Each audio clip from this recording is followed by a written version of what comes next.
جی فاقہ کرتا ہے روز مرتا ہے، پیٹ آقا کا بس وہ بھرتا ہے. یہ تھے چندہ جی اور اب باری ہے پپیٹ اعظم.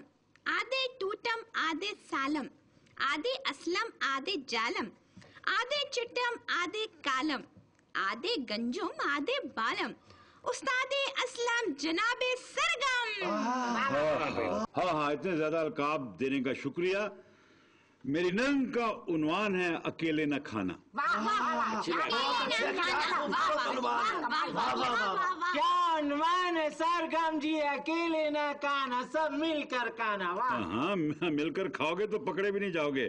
عرض کیا ہے حکم کریں سر. اکیلے نہ کھانا ہمیں توڑ کر تم، خدا کی قسم نہ ہضم کر سکو گے. بھائی سرگم صاحب. ہاں جی. یہ وزن دیکھیے کیا بنتا ہے. وزن آپ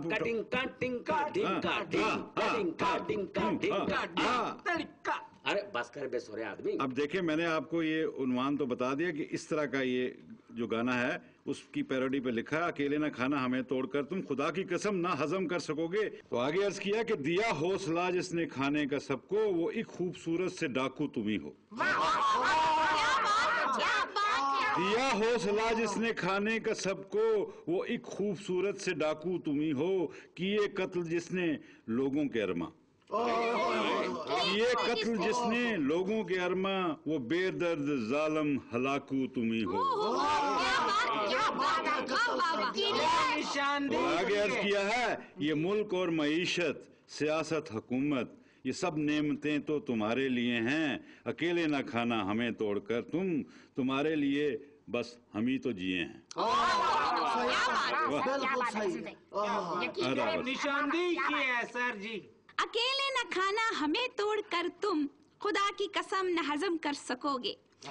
یہ تھے پتلی اعظم، احترام لازم جناب سرگم.